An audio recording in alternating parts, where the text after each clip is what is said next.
I've been wanting a System76 machine for a very long time. For as long as I can remember, I've been drooling over their website and the maxed out configurations I could create. Well, now I finally have one of their machines and I couldn't be more excited. Hi, I'm the Linux Gamer and here's my review of the System76 Lemur. Full disclosure, back in November I won a trip to System76's headquarters. I met with their team and you can see the journey I took here. The Lemur was configured with a 2.5 GHz Intel Skylake Core i7-6500U, Intel HD Graphics 520, 8GB of dual-channel DDR3 at 1600 MHz, and 500 GB of storage at 7200 RPM. Both the processor and the RAM were upgraded from the stock configuration of this machine. The laptop itself has a 14.1-inch matte IPS display at a full 1080p, a stylish chiclet keyboard, and multi-touch capable trackpad. The Lemur has plenty of I/O ports. The left side features a Kensington lock, DC input, HDMI out, 2 USB 3.0 ports, and microphone and headphone jack. The right side boasts an Ethernet jack, VGA out, SD card slot, and one USB 2.0 port. The front of the machine has an array of LEDs. From left to right they communicate power, battery status, airplane mode, and disk activity. The caps lock LED, well, as far as I can tell there isn't one. This isn't a huge deal, but I thought it was worth mentioning. The real kicker though, is that every System76 machine comes with Ubuntu pre-installed. I chose Ubuntu 15.10 during my configuration, though you can choose an LTS. I bought this laptop as my living room machine, and it's been filling the role nicely. It's not meant to be a gaming laptop, though streaming games from my main rig to my TV through this device has worked great. Instead, I wanted the Lemur as a productivity device, where I could write, do web and graphic design, some light video editing, and to travel with. And that's mostly what I've done with it so far. That being the case, I've found myself quickly adapting to this keyboard. My previous laptop had a few quirky design decisions that I'm still trying to unlearn here, but overall my typing experience has been amazing. Speaking of the keyboard, you use the FN key to adjust volume, brightness, and display management on the function keys. While I prefer quick and easy access to volume control, which prompted me to reassign the volume to super up and down, leaving the F row as F keys is very handy, especially when working with terminal applications.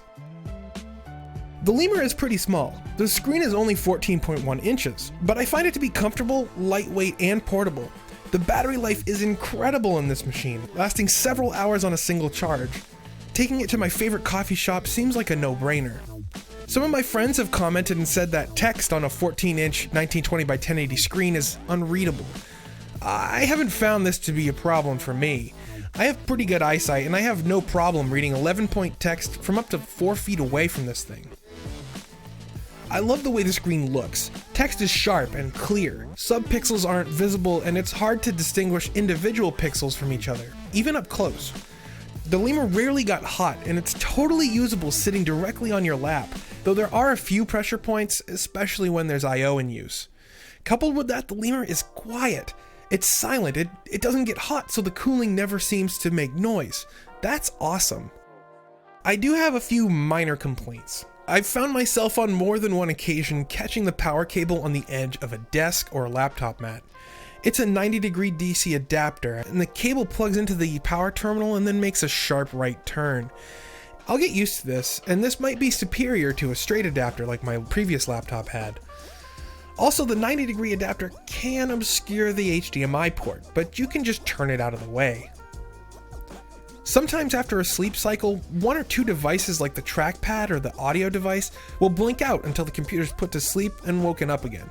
This is behavior I've seen on other computers, and I'm pretty sure it's a problem with Ubuntu and not this laptop. Speaking of audio, the speakers here are unimpressive.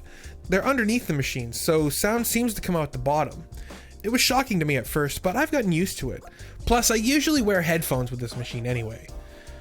And finally, I wish during configuration I could have selected a flavor of Ubuntu to come pre-installed. Call me spoiled, but I would have chosen GNOME over the Unity desktop. I know I can install it myself, but I'm just really lazy. I've had a genuinely great experience with my System76 Lemur. Unlike something you'd buy from the mainstream manufacturers, my Lemur feels as though it was designed by Linux users. Because it was. The fact that it came with Ubuntu pre-installed, and that the components here are all tested to ensure compatibility with Linux, leaves me wholeheartedly recommending the Lemur. In this configuration, the Lemur priced out at $848 US. You can find a link down in the description. Do you own a System76 machine? What do you think of it? Leave me a comment and let me know, or tweet at me at @TheLinuxGamer. You might consider supporting videos like this over on Patreon. Feel free to check out the rest of my channel, including my previous 6 reasons PCs are better with Linux. If you enjoyed this video, hit that like button and share it with your friends, and make sure you subscribe to see more from me, the Linux Gamer. Thanks for watching.